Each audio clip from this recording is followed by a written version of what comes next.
I need to tell you something about law school admissions. I've been dancing around this on the channel for months, saying things like, the process is evolving and make sure your essays are strong, and that's the comfortable version. But something shifted for me recently. I have had multiple applicants in the past few months mention, casually just mentioning it, that they used ChatGPT for their personal statements. Like it was nothing. Like, of course they did, why wouldn't they? And in that same stretch, I found out that some of the schools they were applying to were using AI on the other end to read the essays, to score them without telling anybody. So AI is writing the applications and AI is reading the applications. And the entire admissions process is pretending neither of those things is happening. Now, I've been coaching LSAT students and working in admissions for over 20 years now, and I'm not going to give you the comfortable version today. I want to give you the real one. If you want to understand how fast this thing is moving, you need only one school. In 2023, the University of Michigan Law School made national headlines. They put a hard ban on AI in admissions essays. Every applicant had to certify they didn't use ChatGPT or any other generative AI tool. Their admissions dean said publicly that they would compare your personal statement to your proctored LSAT writing sample to catch anyone who cheated. So Michigan was going to hold the line.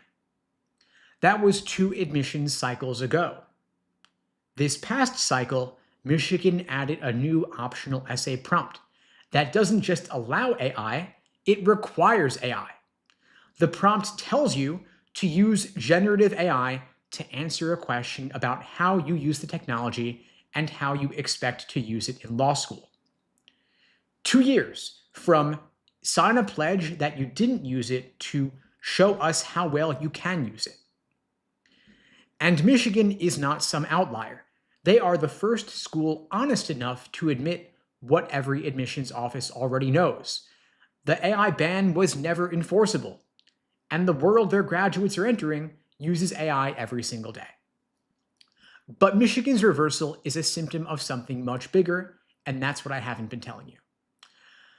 According to one survey, about 63% of law school applicants are now using AI somewhere in the application process. And over half of law schools still have no official policy on whether any of this is allowed. There's no rules or guidance on this. They're silent because they don't know how to handle it. And everyone understands that silence basically means just go ahead. They're throwing up their hands. They don't know what to do. And the detection tools don't work either. Admissions officers at multiple schools have looked into AI detection software and just passed on it because it's not accurate. Even OpenAI pulled their own detector. So schools can't ban it, they can't catch it, and most applicants know both of those things. Now here's the part I've been holding back. While schools are telling you not to use AI on your essay, a growing number of them are using AI to read your essays. UNC Chapel Hill is the clearest example. They had been running applicants' essays through an AI scoring system for years since 2019, before ChatGPT came out. They had spent nearly $200,000 developing the technology.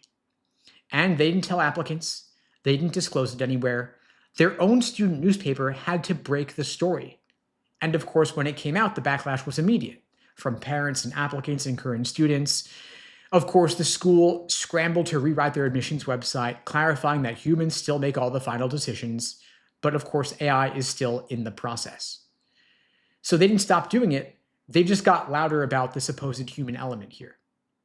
And of course, they're not alone. Virginia Tech just launched a system that pairs an AI essay reader with a human reviewer for every application. About half of admissions offices are already using AI somewhere in the review process. But here's the quote that should stick with you. Virginia Tech's vice president of enrollment said other schools have been calling him interested in using the technology themselves, but they're scared of the backlash, of course. And his exact words, and I quote here, "You roll this out, we're watching you, and we'll see how everyone's reacting." So that's not one school doing something unusual, it's dozens of schools waiting for cover. And about 89% of pre-law students said in one survey that if schools are using AI to evaluate applications, they should say so. But of course, right now, most schools don't disclose it. So applicants are using AI to write, schools are using AI to read, and neither side's really being honest about it, and nobody has a reliable way to verify anything.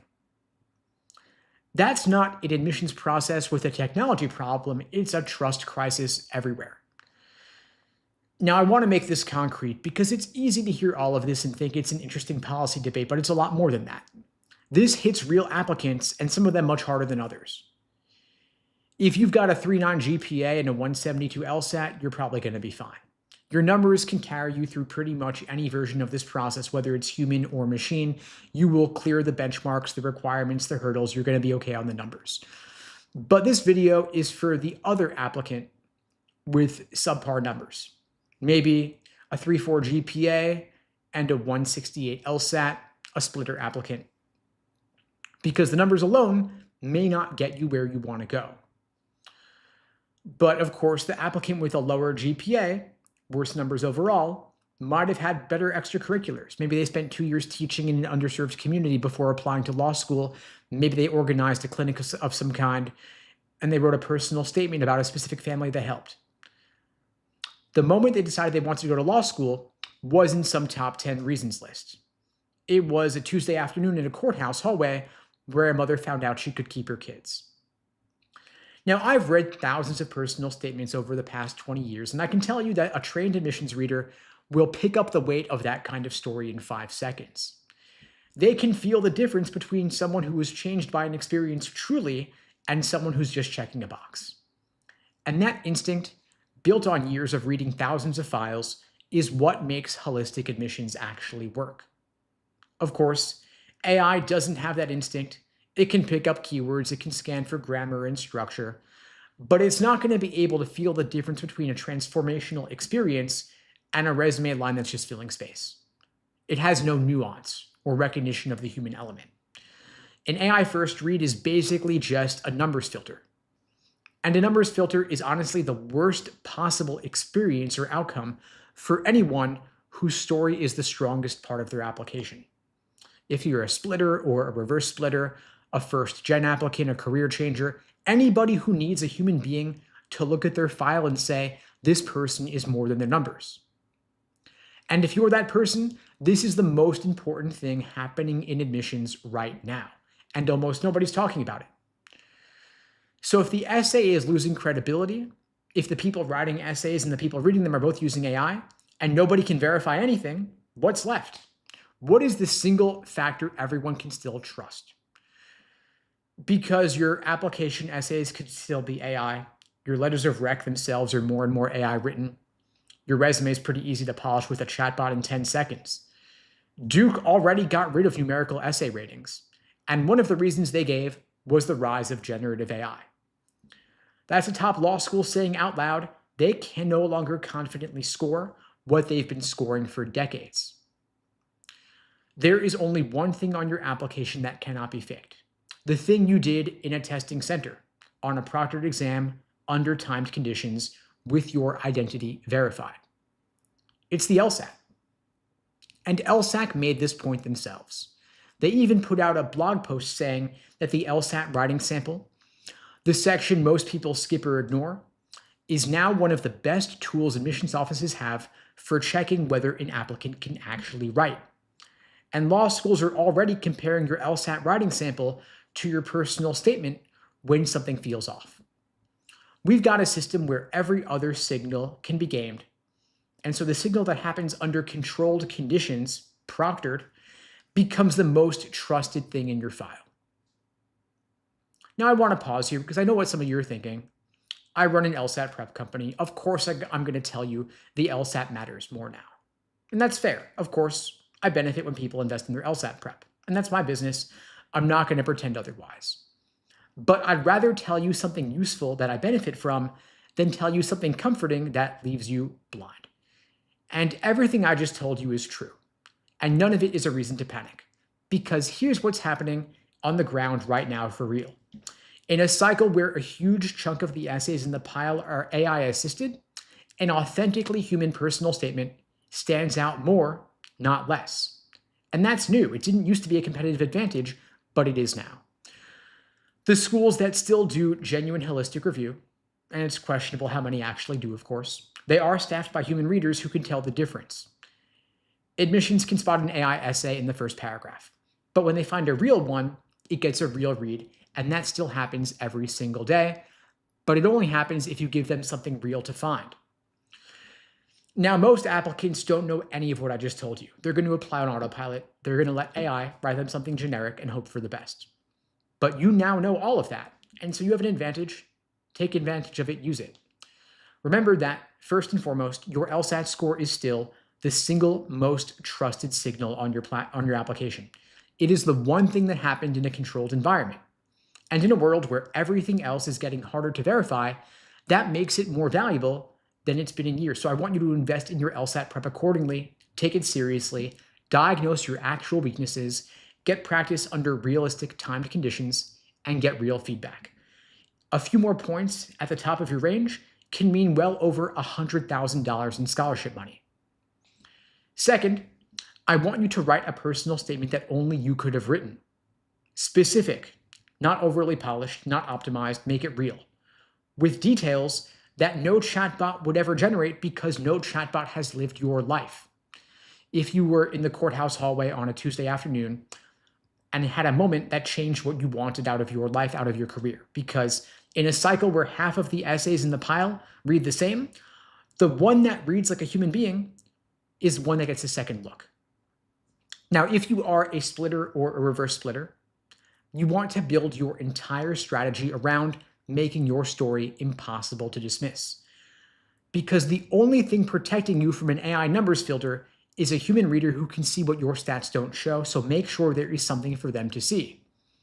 And this one might surprise you, but take your LSAT writing sample seriously, even though it's not currently scored. I know most people think of it as an afterthought, but schools are now comparing it to your personal statement.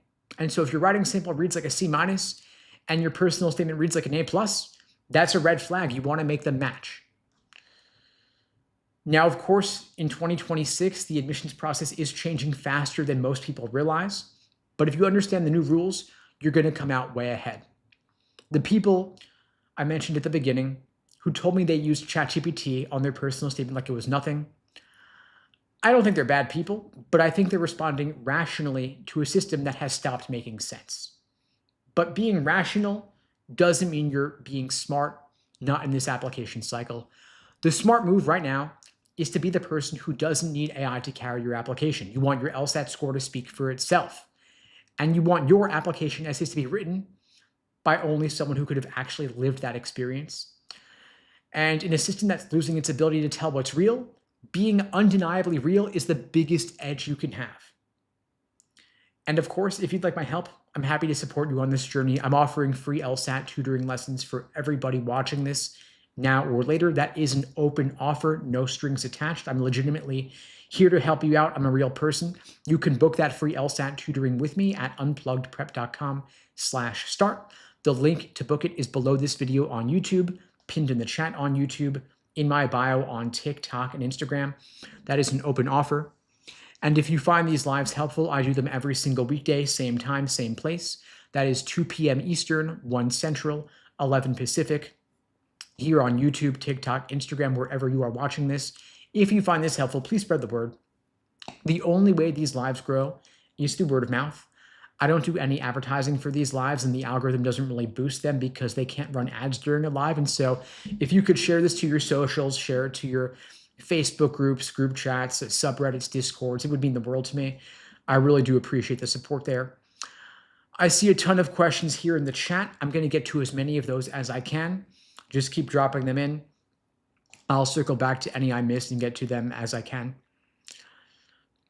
I see a question asking, I got into Duke, my alma mater, and UCLA with a full ride and don't know where to go. Okay, so I'm guessing that you got into Duke without a full ride, UCLA with a full ride, and you're choosing between them. I mean, UCLA is a great law school. It's a great ranked law school as well. It has the prestige element.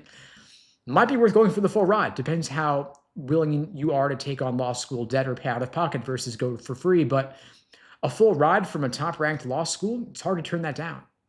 The one thing I would consider, though, is that UCLA and Duke are, of course, in very different locations, very different parts of the country. And so UCLA will have a strong reputation on the West Coast than on the East Coast, so take that into consideration when you're deciding.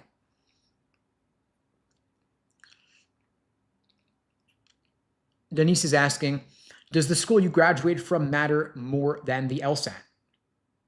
No, the LSAT score definitely matters a lot more than the prestige of your undergraduate institutions. And that's because law schools have no incentive to care about where you went to undergrad. Law schools are not evaluated based on that metric, but they are very much so evaluated based on the LSAT score that you apply with. And so don't over-index on where you went to undergrad. It's not really going to matter. And if you haven't yet started law undergrad, then maybe you want to choose an undergrad that's cheaper, save up some money to pay for law school, or just save that money in the bank or avoid taking out the loans. The LSAT score is the biggest factor in the admissions process, weighs more heavily than your undergraduate GPA or your resume or really anything else. And to Ardit's question here, does the LSAT matter more than a good GPA? Yes, it does. So the way law school admissions works is it's numbers driven. LSAT first and foremost, GPA second, everything else a distant third. So optimize for LSAT first and foremost. If you're a freshman or sophomore in undergrad, of course, you don't need to start your LSAT prep yet. In that situation, it might make sense to just maintain a high GPA. But once you're ready to get started, then of course, switch gears, focus on LSAT.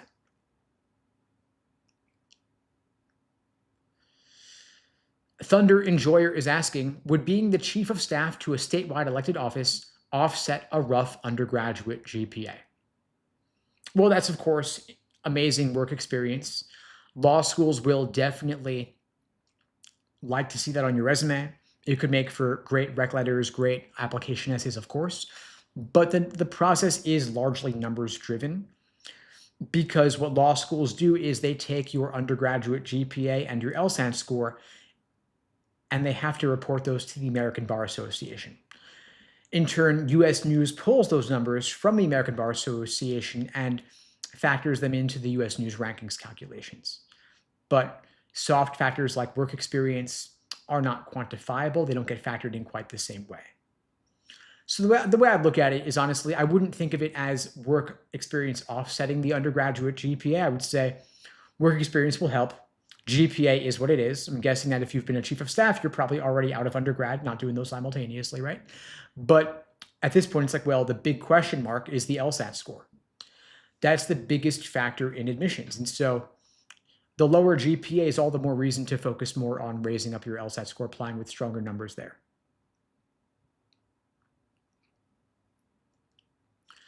Moss is asking, how many times can you retake the LSAT? So I'll start there. You can take the LSAT 5 times in 5 years, 7 times for life. If you get a 180, you can't take it again. So the retake limits are not too severe. I think that 5 takes, of course, is plenty. If you got to do 6 or 7, technically you can do 6 or 7. Second question there I see, can you go to a prestigious law school with a bad GPA?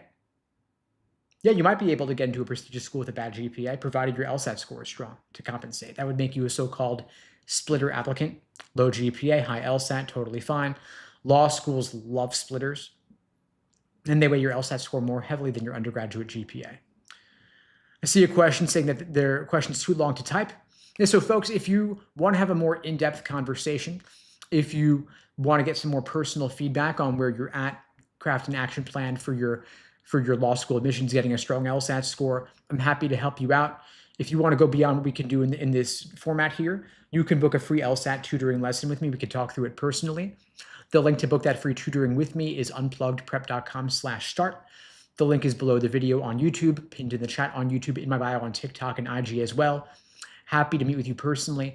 What we do during these calls is we look at your goal LSAT score, your time frame, and we map out an action plan to get you from your current starting point up to your goal score between now and your test date. And so if you've got 1 month till the April test, for example, at this point, more like 4 weeks or so, we would put together a more intensive boot camp style approach where you get live coaching 7 days a week, because we got to maximize your score gains in a relatively shorter period of time.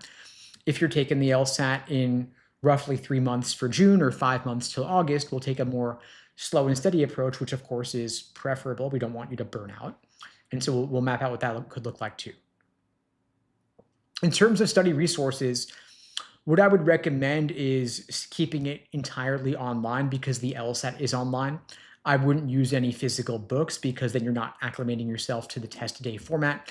You want to get familiar with the software you're going to take the actual LSAT on. Part of the reason that student scores drop from their practice test to their actual is because they are not familiar with the testing interface.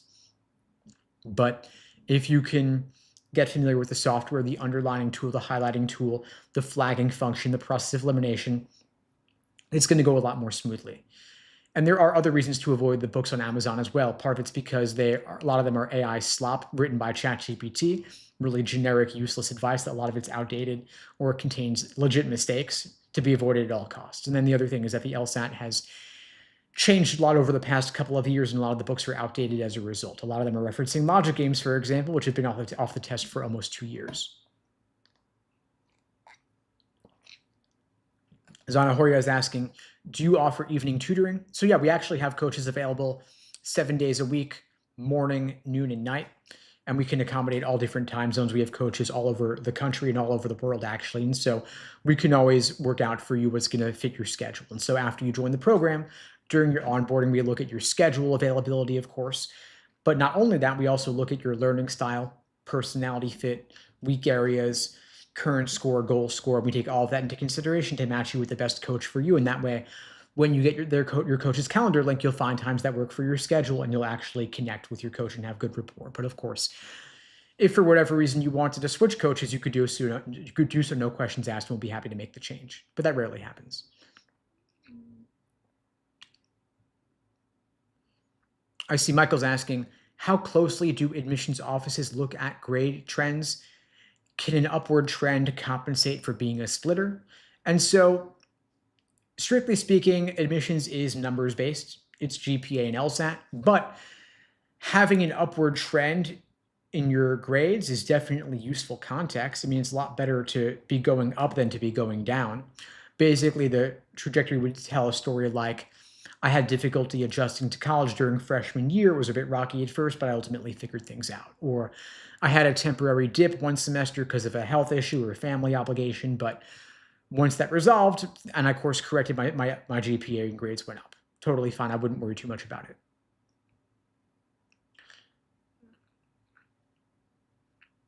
Sai's asking, I have a 3.75 GPA in a STEM major with a major spike in technology ethics. Cool. Got a 179 LSAT. Chances for anywhere good. I mean, those are pretty strong numbers. Of course, a 179 is a killer LSAT score, almost perfect.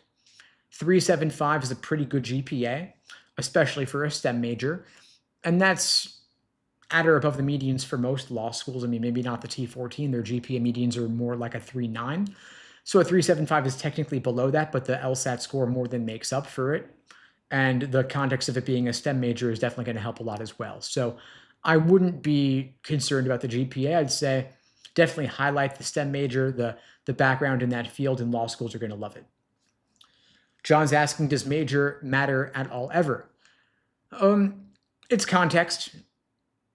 Of course, a 3.75 GPA in STEM is a lot more impressive than a 3.75 GPA in, say, English, because humanities has more grade inflation than STEM does. Numbers are still numbers, though. I'm not saying that's fair, but that's how it is.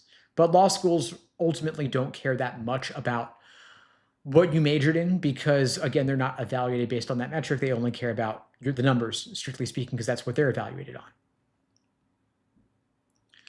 Celine is asking, what are your thoughts on test optional schools? I haven't seen much information on it. Yeah, so a lot of law schools are supposedly test optional, meaning they reserve the right to admit people without a test score on record. But the truth is that very, very few people get into law school without the LSAT. Like a couple hundred people got in with GRE scores and 41,000 people got in with LSAT scores last year. So technically, some schools take the GRE, but very few people get in with GRE. The LSAT score is still the major game in town, and with rare exceptions, that's the test you want to take.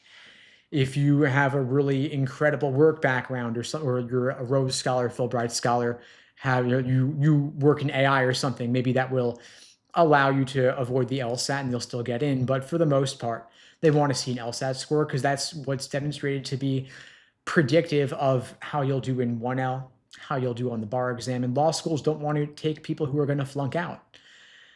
They don't want to take people who are going to fail the bar.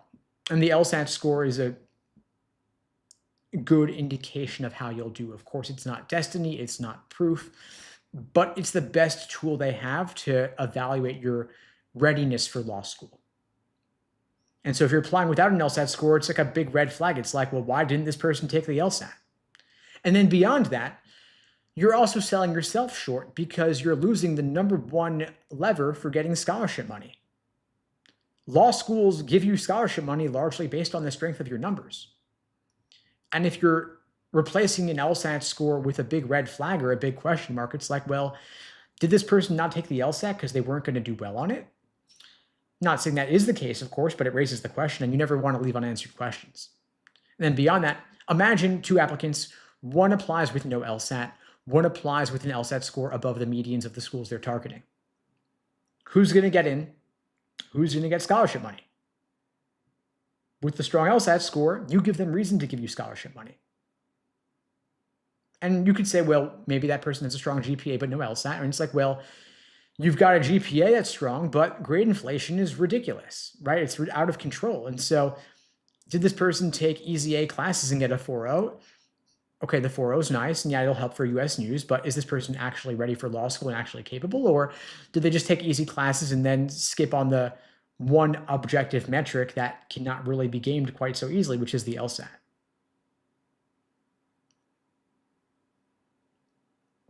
Bottom line, take the LSAT, prove to yourself that you've got what it takes for law school to pass the bar, and that way you're not making that $300,000 bet without the proof for yourself that you're going to be able to succeed. Zanahoria says, the LSAT is just a painful, painful experience. Yeah, and I'm not saying it's not. I mean, it took me an entire year to raise my own score up from a 152 to a 175, and at least half of that was a total waste of time. So I'm no stranger to the frustration. I know what it is. I work with students every day who are experiencing that same pain. But as RC says, I mean, wait till you sit for the bar, right? The LSAT's just one step on this journey, and by succeeding on the LSAT, you are proving to yourself that you're going to be able to succeed in law school and you'll be able to pass the bar. So build the skills now that will carry you forward for the rest of your legal career. And there are better and worse ways to study. And so if you're struggling with the LSAT, let's figure out why. Is that you're not putting in the time, that you don't have the proper study schedule, that you don't have the right support or resources? I mean, we could talk through it together. And again, for those just joining, open offer for everybody watching this. I'm offering free LSAT tutoring lessons. The link is unpluggedprep.com/start in my bio as well. Happy to help you out, Zanahoria, or anyone else watching this.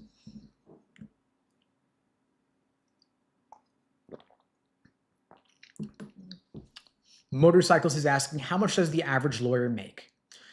So if you look at the NALP data, I think it's the National Association of Legal Professionals, they have a lot of stats on lawyer salaries, and they have what's called a bimodal distribution, I think it's called. Sounding fancy with the phrase there, not sure what it actually means. I don't use those phrases in everyday life, but my understanding is that basically imagine a curve with two spikes, like a camel's back. You've got a lot of people making roughly $50,000 to $70,000 a year, and then you have a ton making like 150 to 225, and not a whole lot in the middle between those two. So you have people on the lower end, maybe more doing public interest or government work. Then you have people working in big law with not a whole lot of people in the middle. And so if you want to go into big law, you could make $225,000 as a first-year associate starting salary. If you're working at a regional firm outside of big law, might be closer to 70. And the question is, what kind of career do you want to pursue? And then can you network and go to the kind of law school that's going to get you one or the other outcome? But I think calling it an average is not quite the best way to describe it, just because there are two radically different outcomes depending on where you're located and what kind of law you end up practicing. And of course, I know that there are probably some lawyers in the chat here. Feel free to share your own experiences as well on that.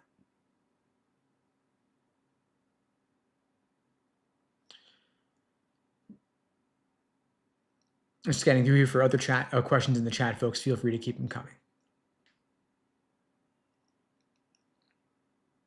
David's asking, what's your opinion about online law schools?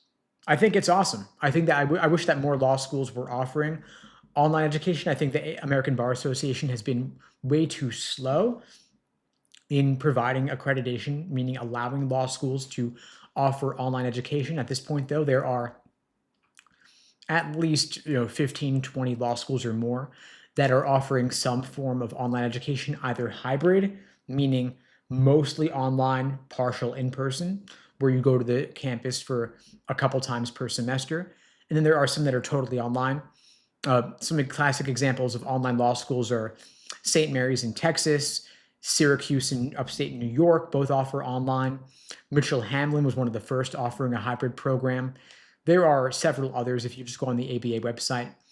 Keep in mind that there are very few seats available in these online programs, though, despite the fact that theoretically they should be able to educate way more people because there's no physical constraints, right? But it's still pretty early stages for this. And so law schools are kind of piloting this. They don't want to do a big experiment with too many people at once.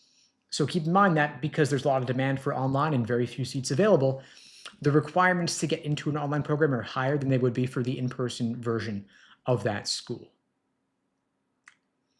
But I do think at the same time, though, that while online has its benefits, because you don't need to commute, you don't need to relocate.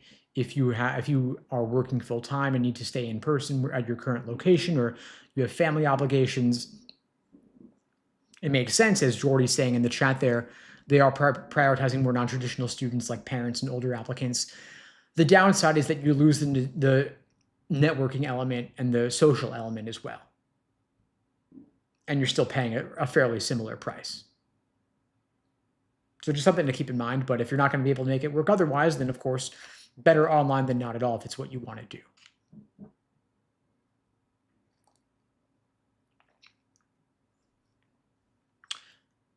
User 3116 is asking, if I have a 162 LSAT with a 3.2 GPA, can I still get into a top 50 law school?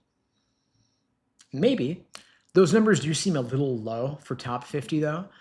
What I would do is just to give you more concrete information, I would say go on the American Bar Association website, look up the 509 reports for the schools that you want to attend, look at their LSAT medians, and look at their GPA medians. So if you Google X Law School 509, you'll see the numbers for last year's entering class, and then you'll be able to compare your numbers against last year's class, and you'll get a sense of what numbers would make you competitive as an applicant. Keep in mind that those are last year's numbers, not this year's, of course. This year's is still a work in progress, but it'll give you a sense of the kind of bar that you want to clear. Also consider that the numbers are always increasing because of grade inflation and LSAT score inflation, meaning the numbers only go in one direction, they go up, and so you want to surpass or exceed last year's numbers, not just meet them. And if your numbers are a little bit weaker below the bar, which they may be, what you want to do then is retake the LSAT. You can't redo all of undergrad, but you can redo the LSAT. Just give it another couple months of studying. Take it again in June, for example, and you'll be in a much stronger position if you could raise your score even a couple of points.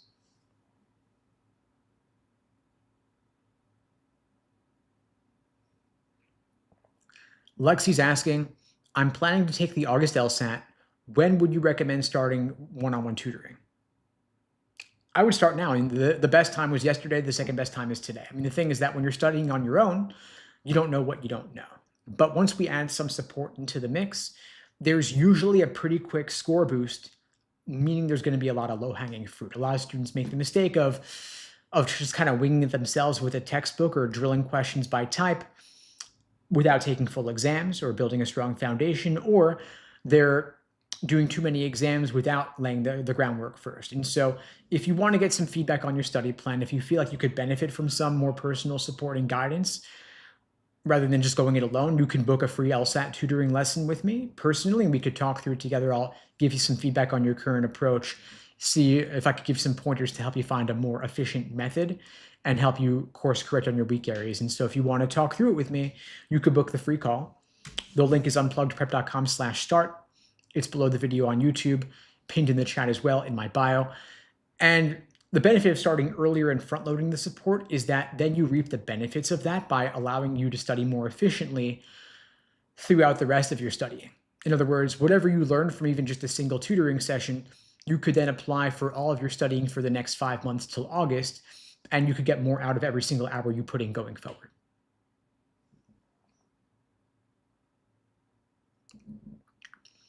I see Wham Bam is asking, I absolutely tanked my undergrad. My GPA was a 2.8 or so because I was immature. Is a good LSAT enough to compensate for that, I think is what you mean. So yeah, a couple things. One is that yes, a relatively higher LSAT score can make up for a lower GPA. And the longer it's been since you were an undergrad, the less your undergrad GPA is going to matter and the more your LSAT score will matter. Because, of course, who you were 10 years ago is not who you are today. You've grown, you've changed, you've matured, while your LSAT score is a relatively more recent metric to evaluate your abilities. And also, by the way, the longer it's been since undergrad, the more your work experience will matter as well. So your GPA diminishes in importance, your LSAT increases in importance a lot, and your work experience increases in importance as well.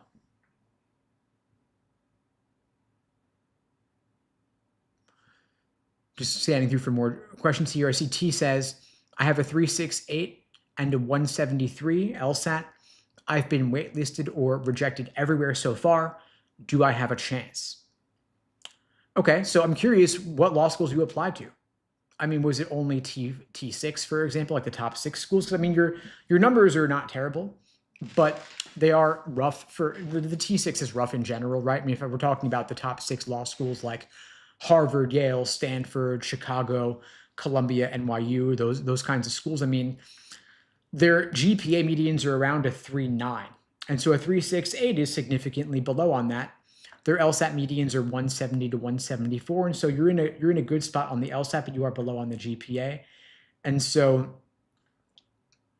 you can't redo undergrad, of course, but even getting a 175, 176 on a retake for waitlist or scholarship reconsideration, that sort of thing can help.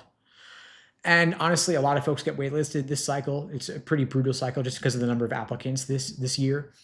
Applicant numbers are up year over year, 2 years in a row. So we're at kind of a breaking point here.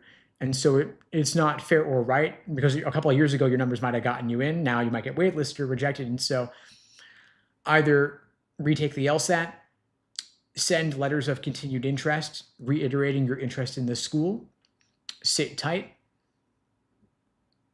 maybe retake the LSAT. I wish I had better news for you, but that's all you could do at this point, I think, is the letter of continued interest in retaking the LSAT and maybe reapplying next cycle, worst case scenario. And if you can reapply with a higher LSAT, then of course you'll have better odds as well. And hopefully next year goes better.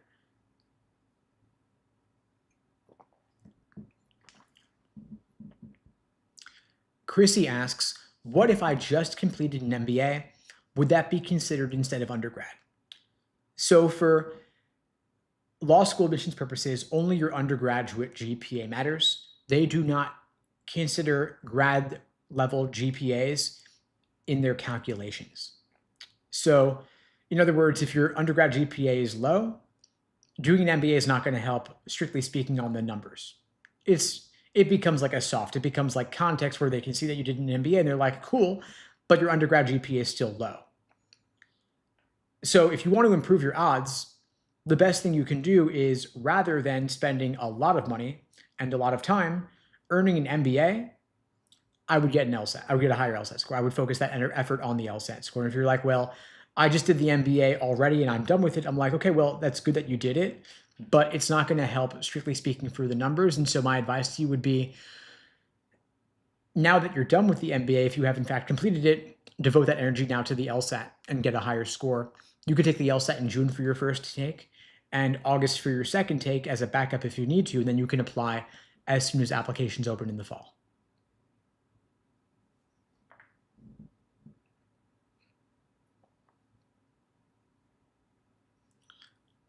We're scanning through the chat for more questions here, folks. Keep them coming. And by the way, folks, if you're finding this live helpful, please spread the word.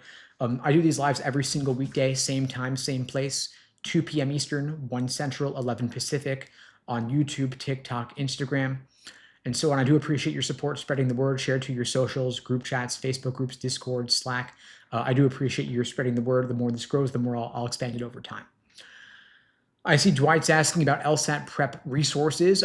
The best material is always going to be the actual official LSAT practice tests. They are technically available in books on Amazon, but since the LSAT is online now, I recommend studying for the LSAT online as well. If you create a free lsac.org account, you get 4 practice tests for free on their Law Hub platform.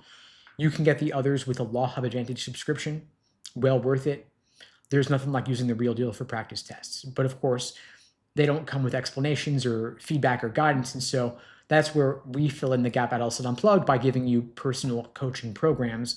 We give you private one-on-one coaching for real-time feedback. We have on-demand courses with lessons and explanations, live small group sessions, personal custom study plans. If you want to talk through that, what that could look like for you, you can book a free LSAT lesson with me personally, some private tutoring for free, and we'll talk through it together. Mick is asking, is the LSAT going back to in-person in the fall? Yes, they have discontinued the remote LSAT. They announced it, I think it was last month, and they're going to back to only in-person starting this fall. So the last remote LSAT opportunities are April and June of this year, starting in August, in-person only with rare exceptions. I see Z and Sin are both asking, how much time to study for the LSAT? Is 2 to 3 months enough? Maybe. Depends on your goal score and where you're starting right now. If you have not even yet taken a practice test and you want a 180, you might want to give yourself more than 3 months.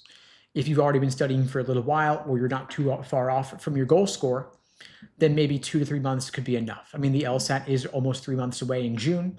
That could be enough time depending on what your goal score is and how much time you can put in per day and per week. I recommend at minimum 2 to 3 months, ideally 5 to 6 months if you want to reach your fullest potential on the LSAT. You can do it in less time, but it all depends on your goals and where you're starting.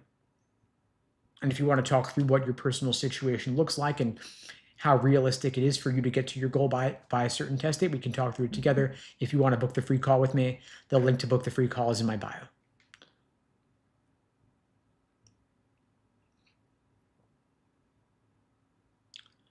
Rohan's asking, what is a good LSAT diagnostic score? I'm a young engineer who's thinking of getting a law degree. So good is all relative, right? I mean, the median LSAT score in general is around a 153 or so. And so if your cold practice test is above that, then you're above average on that, and that's awesome. But you want to make sure that your practice test diagnostic is strictly timed under realistic testing conditions. You're not taking extra breaks. You're not checking your phone. You're doing the entire thing in one sitting. If you take extra breaks, you're not respecting the time constraint. If you're taking it over the course of multiple days or multiple sittings, you're not considering endurance. And so you don't want your practice test to be inflated. You want to get a real indication of where you truly stand. Then the question is, how badly do you want to pursue a law degree? You don't want to go to law school just because you got a good LSAT score.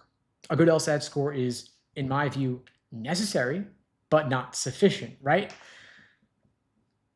Like, you don't go to Harvard Law just because you can go to Harvard Law. Don't decide your entire life trajectory or career trajectory based on how you do on an exam. Think about, do your career goals warrant pursuing a JD? Do you want to be able to practice law? Do you want to be an attorney? If so, what kind of law do you want to practice? You don't have to know exactly what you want to do, but you should have a general sense of your goals, and then think to yourself, well, am I happy now as an engineer, or do I feel unfulfilled and I want to pursue something different? If so, that's awesome, pursue it, but just go in with your eyes open and talk to attorneys to get a sense of this.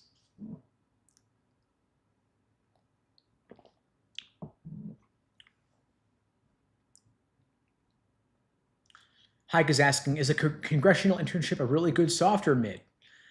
I'd say it's a pretty good soft. It's real-world exposure to the practice of law in Congress, where they make the laws. So that's pretty awesome. I actually interned for a member of Congress myself, and I really enjoyed it. That was a long time ago, of course, but it was cool to see what things were actually like versus just the headlines you read in the news. At the same time, though, for law school admissions purposes specifically, it's mostly LSAT and GPA. So don't disregard the internship. Talk about it in your essays. Definitely list it on your resume. But don't think that alone is going to get you in. You want to have the LSAT and the GPA to maximize your odds of admission. I see Stop is asking, what's the first step to getting into law school? Is a 155 LSAT score good? So the first step, well, yeah, the LSAT is definitely an important step. I'm trying to think of the most useful way to answer this. To get into the best possible law school, you want to have a great LSAT score, a great GPA, and solid essays as well.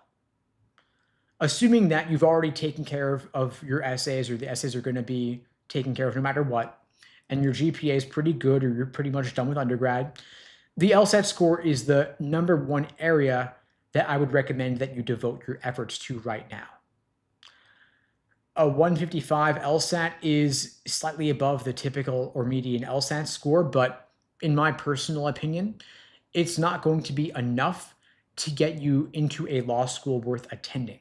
If you can get a 160 or 165, you're going to get into better law schools, and you're going to get more scholarship money. You'll be able to minimize the debt that you might take on, and you'll get into law schools with better employment outcomes and better bar passage rates. You're getting a better return on the time and money that you're investing in the law school process. So while 153 might be the average or median LSAT score among those who take the LSAT, that's different than the LSAT score that you would want for the best law school admissions outcomes. Because keep in mind that plenty of people with low LSAT scores take it and they end up not applying to law school because it wouldn't make sense for them to apply or go with a low LSAT score. A lot of people only end up going to law school if they can get good outcomes, right? You don't take any offer that you get, you take the offers that are worth taking. So my recommendation would be, if you've taken it and got a 155, I would put in some more work, retake, and get a higher score. With a higher score, you will have better outcomes. Relatedly, I see Akash is asking, I got a 172. Where should I apply to law school? So congrats, a 172 is a great LSAT score. It's above the medians of most law schools, except for maybe the T14 or so. And so you could be competitive with a 172 at pretty much any law school in the country. Of course, we also want to consider your GPA. If your GPA is not good, then you will need a relatively higher LSAT score to compensate. If your GPA is great, then it's worth applying pretty much everywhere that you would want to go. And so, for example, for the top 14 law schools, their LSAT medians are 170 to 174. Their GPA medians are 3.9 or so. So if you got a 172, you're smack in the middle for the LSAT medians, but we also got to consider what's your GPA like, because that's going to help determine where you're competitive as well. By the way, law school is a privilege. Just put in the chat that for those of you taking the April LSAT, they just opened up the scheduling. Heads up for those. Thanks for that, law school. So basically, for those who are not aware, when you register for the LSAT, you are reserving your ability to take the LSAT during that testing window, but you are not yet scheduling a specific time and day to take your LSAT. So for example, if you signed up for the June LSAT, you know you're going to take the LSAT at some point in June, that testing week, but only a couple of weeks prior will you be able to actually sign up for a specific day and time. And so law school is saying here that the scheduling for the April LSAT's opening up on March 24th at 3 p.m. So that means on March 24th at 3 p.m., you will then be able to choose a specific day and time for your LSAT testing window. But it's administered over the course of several days, and so you'll have plenty of options. This will be a bigger deal starting in August when the LSAT goes back to in-person only, because then you're going to have to go to a specific testing center physically. And you might be surprised, but despite the fact that the LSAT's offered in person all over the place, meaning all over the US, all over Canada, other countries too, there are actually very few testing centers even in major cities. And you don't want to have to travel a couple hours on the morning of the LSAT or the night before and have to stay at a hotel. So make sure that you set your alarm, multiple alarms, block it off on your calendar, make sure that when the scheduling opens, you're ready to go, because every time that the scheduling opens, it's a nightmare. It's like buying tickets for Taylor Swift on Ticketmaster.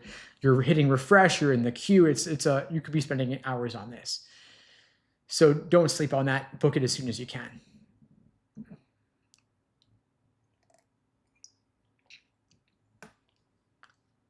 Just scanning through for other questions. I see law school saying, I love the LSAT. I love the LSAT too. You're in the right place here. Coveted says they're using a resource where the questions look different from the actual LSAT. Yeah, that's a problem. Don't use fake LSAT materials. If the questions in your prep book look different from actual LSAT questions, throw that prep book in the garbage.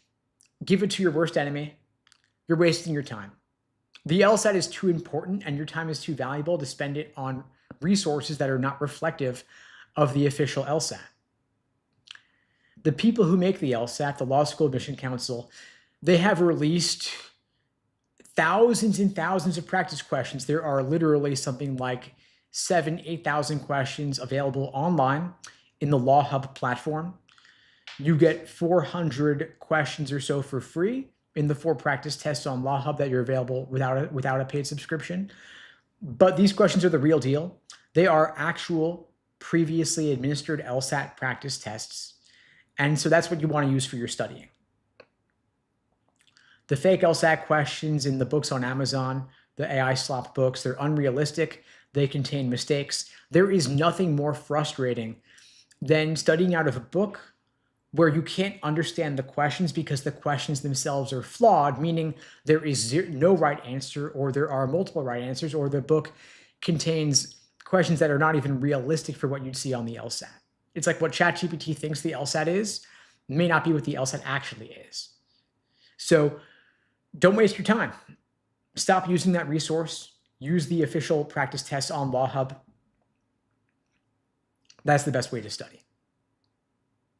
Don't do anything else.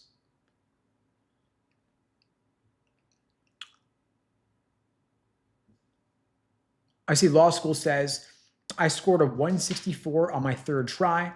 I'm taking it again in April. Okay, so this is crunch time. I mean, you got about, 3 to 4 weeks? I want you to take an intensive bootcamp style approach. Like you study every single day, at least 1 hour. You take a practice test at least once or twice a week, review it in depth. Normally, I say just take 1 practice test a week and allow sufficient time for review. But if this is your last go at it and you want to give it your all, try to carve out the time in your schedule for 2 practice tests per week. Review your weak areas, maybe drill those weak areas on the side. If there's a particular question type that you're struggling with, give it extra attention. Focus on the highest yield areas, like the most common question types, like in logical reasoning, for example, you've got necessary assumption, inference, and flaw. Those are the most common types of logical reasoning questions. Don't sleep on reading comp either, though. It's a whole third of the test. But don't just drill questions. Don't just do individual sections. You got to take full practice tests. And I'm speaking to everybody here because it's not enough to get the questions right. You got to get them right under test day conditions, considering pacing, time management, and endurance. If you want to talk through your study plan for this home stretch, you could book the free LSAT tutoring with me. I'm happy to meet with you personally, talk you through your action plan. For everybody watching who just joined, the link to book that free LSAT tutoring lesson with me is unpluggedprep.com/start. The link's below the video on YouTube, pinned in the chat on YouTube, in my bio on TikTok and Instagram. Happy to meet with all of you, talk you through your action plan. If you find the lives helpful, I do these every single weekday, same time, same place, 2 p.m. Eastern, 1 Central, 11 Pacific. Please share it to your socials. I do appreciate the support. I see law school saying, my problem is when I reach the 4th section, I always reread the question over, then struggle. Okay, so if your struggle is in the 4th section of the test, like you're in that last quarter, you've done the other 3 sections already, maybe it's an endurance issue, right? Like we don't want your performance to falter or your accuracy to drop on section 4 just because it is section 4, right? We got to build up your endurance. The following recommendation I'm going to share is not for everybody, but it could be useful in some limited cases. Occasionally, and I really do mean occasionally here, you might want to do a 5-section exam just to really test the limits of your endurance so that 4 sections seems easy by comparison. Like if you were going to run a 5K race, doing some 6K training runs will make a 5K seem easy. Not to do every single day, of course, but here and there might be useful as an exercise. And if doing 5 sections seems crazy to you, consider that prior to 2020, the LSAT actually was 5 sections. You would do 4 scored sections, and then you'd have 1 unscored extra experimental section to make a total of 5. The LSAT is now shorter than it used to be. And so it is physically possible to do 5 sections in one sitting. My LSAT back in the day was 5 sections. Not saying it's for everybody, and luckily that's no longer the case. It is shorter now, but something to try for you here and there. I see Legally Z is asking, advice on spending too much time on questions 1 to 10? Okay, so pacing and logical reasoning, a recommendation there. In logical reasoning, the questions are presented in a general order of difficulty, meaning they get more difficult as the section goes on. And so for that reason, I would recommend solving the first 10 questions faster in roughly 10 minutes or so, meaning first 10 questions in 10 minutes, 1 minute per question, so that you're building up a time bank to apply to the tougher questions later in this section that truly need it. You don't want to overthink the first 10. You don't want to second guess yourself or double check too much. You want to trust your gut, because those, for the most part, should be relatively easier. Ideally they're gimmies, and then you have more time for the harder questions, and you can afford to slow down a bit on those. And if you find that as you get into the tougher questions, you're having some trouble, you don't want to risk getting stuck or bogged down. You flag them, you skip them, you circle back to them later. And of course, folks, if you want to talk through this more, feel free to book the free tutoring with me. Happy to meet and help you out. Law school, I'm glad this is all helping for you. Folks, this was a pleasure. Thanks for all the great questions. I'll be back tomorrow, same time, same place, 2 p.m. Eastern, 1 Central, 11 Pacific. I'll see you all then. In the meantime, I wish you all the best and take care. Thanks for joining.